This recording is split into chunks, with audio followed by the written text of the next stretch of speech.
माँ, ये आज की मजदूरी के 150 रुपए हैं। तुम घर का थोड़ा सामान खरीद लाना। पता नहीं कल काम मिले या नहीं। कम से कम राशन के दाल चावल तो रखे ही रहे।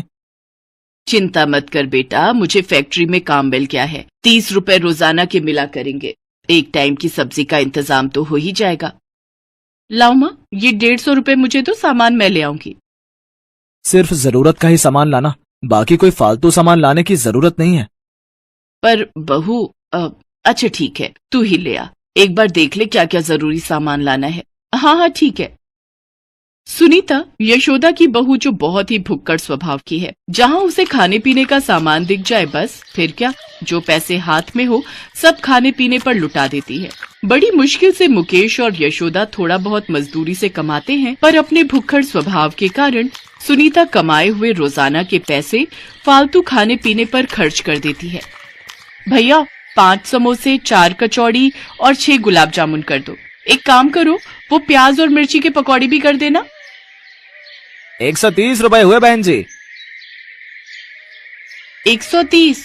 अच्छा, मेरे पास 20 रुपए बचेंगे। चलो कोई नहीं, 20 रुपए के आलू ले जाती हूँ। 1 किलो आलू की सब्जी ढेर सारी बन जाएगी। हाँ, ये लो भैया, आज तो मजा आ जाएगा। मौसम भी सुहाना है, ठंडी हवाएं चल रही है, लगता है बारिश होगी। और बारिश में पकौड़े, समोसे और कचौड़ी के साथ साथ गुलाब जामुन खाने का अलग ही मजा होता है। सुनीता घर पहुंचती है। मुकेश काम पर गया हुआ था। यशोदा ने सुनीता से पूछा कि सामान कहाँ है, तो उसने हलवाई से खरीदे मिठाई समोसे आगे कर दिए।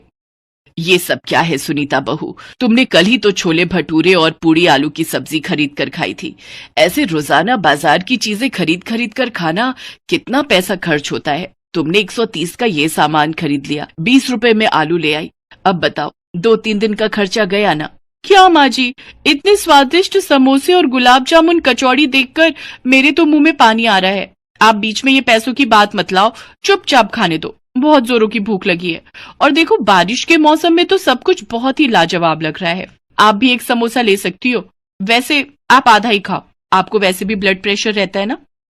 बस फिर क्या था, सुनीता ने थाली सजाई और फटाफट खाने के लिए बैठ गई और कुछ ही मिनटों में उसने सब कुछ खाकर खत्म कर दिया। शाम को जब मुकेश आया तो उसने देखा सिर्फ आलू की सब्जी बनी है। क्या बात है सुनीता, आज आलू में ना टमाटर है ना प्याज है ना अदरक लहसुन। तुमने ऐसे ही नमक मिर्च डालकर आलू बना दिए। कम से कम जीरा तो डाल देती। कहाँ से डालेगी, घर में कुछ होगा तभी तो। सारे पैसे तो इसने फालतू की हलवाई की दुकान से सामान खरीदने में लगा दिए। जब देखो खाने में ध्यान रहता है। घर का एक सामान खरीदने में पैसे खर्च नहीं करती है, सारे पैसे खाने में ही खर्च करने हैं। सुनीता, तुम्हें पता था ना कि ये पैसे घर के सामान के थे, फिर भी तुमने कुछ ही पलों में सारे पैसे खर्च कर दिए। तो क्या हुआ, अब ये शरीर खाने के लिए बना है तो मैं खाऊंगी ना। इसमें इतना बुरा मानने वाली कौन सी बात है। सुनीता अक्सर ऐसा ही करती थी, जब देखो तब कुछ न कुछ खाते रहना। इस बात से यशोदा बहुत परेशान रहती थी। अब सुनीता भी अपनी सास और पति के ताने सुन सुनकर तंग आ गई। एक दिन सुनीता को एक साधु बाबा मिले। सुनीता ने उनसे अपनी परेशानी कही तो साधु बाबा ने सुनीता को एक पतीला दिया और बोले, बेटी, इस बात को याद रखना, ये पतीला दिन में सिर्फ 3 समय के भोजन में ही उपयोग करना है। एक दिन में यदि 3 से अधिक समय इसका उपयोग हुआ तो फिर बहुत बड़ी परेशानी आ जाएगी। 3 समय में इस पतीले में जितना भोजन मांग लेना है मांग लेना। ये 3 समय का भोजन तुम्हें उपलब्ध करा देगा, पर उससे अधिक अगर तुमने इसका इस्तेमाल किया तो फिर तुम बहुत ही बड़ी मुसीबत में आ जाओगी। ठीक है बाबा, मैं इस बात का ध्यान रखूंगी। वैसे भी मुझे तीनों समय ढेर सारा भोजन मिल जाएगा, मैं तो उसी में ही खुश हूँ। साधु बाबा से पतीला लेकर सुनीता घर आ जाती है। अब तो सुनीता और भी ज्यादा भुक्कड़ हो गई। उसे बैठे बैठे खाने पीने को मिल जाता था। धीरे धीरे सुनीता बहुत ही मोटी होती जा रही थी, क्योंकि वो कोई काम ही नहीं करती थी। बस तीनों टाइम उसे पतीले से पका पकाया मिल जाता था और वो खूब खाती थी। लेकिन सुनीता की सास और पति उस भोजन को नहीं खाते थे। वो रूखा सूखा जो भी बनाते थे बस उसी से ही पेट भर लेते थे।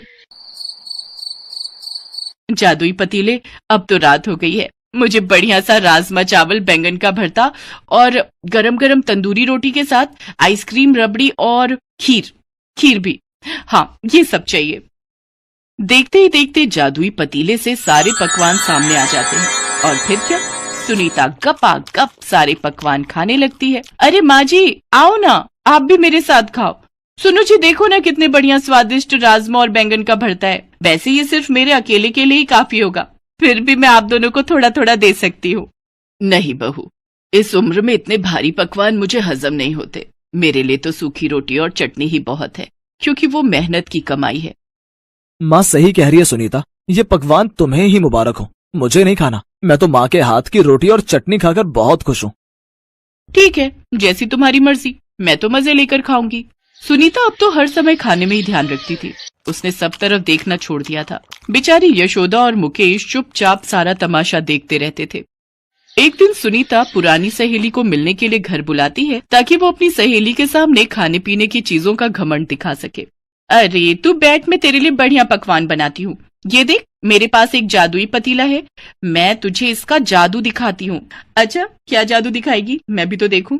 अच्छा बता, क्या खाएगी? सबसे पहले मैं तुझे क्या खिलाऊं? अच्छा ये बात है, पहले तो तेरे घर जब भी आओ चाय भी बड़ी मुश्किल से मिलती थी। आज तो तू बड़ी खातिरदारी करने की बात कह रही है। चल ठीक है, तो तू मेरे लिए जलेबी और पाव भाजी ऑर्डर कर, बहुत मन है। बस यही दो चीजें? चल ठीक है, जादुई पतीले, जल्दी से जलेबी और पाव भाजी मेरी सहेली के लिए हाजिर करो। सहेली के सामने दिखावा करते हुए सुनीता को याद ही नहीं रहा कि वो पतीले का इस्तेमाल 3 बार कर चुकी है। वो चौथी बार फिर से पतीले का इस्तेमाल करने लगती है। बस यार, बहुत खा लिया, अब तो बस लास्ट में मेरा मन कर रहा है एक गिलास मिल्क शेक मिल जाए तो बस जिंदगी का मजा आ जाए। हाँ, तो इसमें कौन सी परेशानी की बात है? रुक, मैं अभी पतीले से मिल्क शेक बनाने के लिए कहती हूँ। जादुई पतीले, जल्दी से मेरे सामने मिल्क शेक हाजिर हो जाए, वो भी बढ़िया बादाम काजू किशमिश वाला। सुनीता तो बड़ी खुशी से पतीले से मिल्क शेक बोल बैठी थी, पर उसे याद नहीं रहा कि वो चौथी बार इस्तेमाल नहीं करना। पतीले में से मिल्क शेक बनकर बाहर बहने लगता है। ये देखकर सुनीता और उसकी सहेली डर जाते हैं। सुनीता, पतीले में से तो मिल्क शेक बहता ही जा रहा है। अरे इसे रोक, वरना सब तरफ दूध ही दूध फैल जाएगा, दूध की नदी बन जाएगी। अरे पतीले बस करो, इतना मिल्क शेक थोड़ी बोला था। अरे रुक भी जा। सुनीता, इससे पहले कि तुम्हारे घर में दूध की बाढ़ आ जाए, मैं यहाँ से भाग रही हूँ। बाय बाय, अपना ख्याल रखना, तुम जिंदा रही तो फिर मिलेंगे। पतीले में से लगातार मिल्क शेक बहता ही जा रहा था। देखते ही देखते कमरा मिल्क शेक से भरने लगा। सुनीता का वजन खा खा कर इतना भारी हो चुका था कि वो ठीक से उठकर कमरे से दौड़ भी नहीं पा रही थी। वो मिल्क शेक की बाढ़ में डूबने लगी, तभी यशोदा और मुकेश मजदूरी करके लौटे थे। हे भगवान, ये क्या हो गया, हमारा तो घर डूब रहा है। अरे सुनीता तो डूब जाएगी, कोई बचाओ, कोई बचाओ। तभी जादुई पतीले में से आवाज आती है, अगर तुम इस बाढ़ से बचना चाहती हो तो मुझे यहाँ से जाना होगा, तभी ये बाढ़ रुक सकती है। हाँ, तुम जाओ यहाँ से, मुझे कुछ नहीं खाना, मुझे तुम्हारी जरूरत नहीं है, तुम चले जाओ। सुनीता देखती है उसके ऐसा कहते ही जादुई पतीला वहाँ से गायब हो जाता है और उसके साथ ही सब कुछ पहले जैसा हो जाता है। सुनीता रोने लगती है। ये सब मेरे लालच के कारण हुआ, मेरे भुक्खड़ स्वभाव के कारण आज मैं मरते मरते बच गई। माँ जी मुझे माफ कर दो, अब मैं उस चीज की कभी इच्छा नहीं करूंगी जो मेरे बस में नहीं, जितना है उतने में ही सब्र करूंगी। बहुत बड़ी गलती कर दी मैंने आज, जरूरत से ज्यादा खाकर मैंने अपना शरीर भी खराब कर लिया और सहेली के सामने दिखावा करके आज जो मैंने भूल की उसमें मेरी जान भी जा सकती थी। मेरी सहेली तो मुझे बीच मझधार में अकेला छोड़कर चली गई। सुनीता अपनी सास के गले लगकर रोने लगती है। वो घबरा गई थी।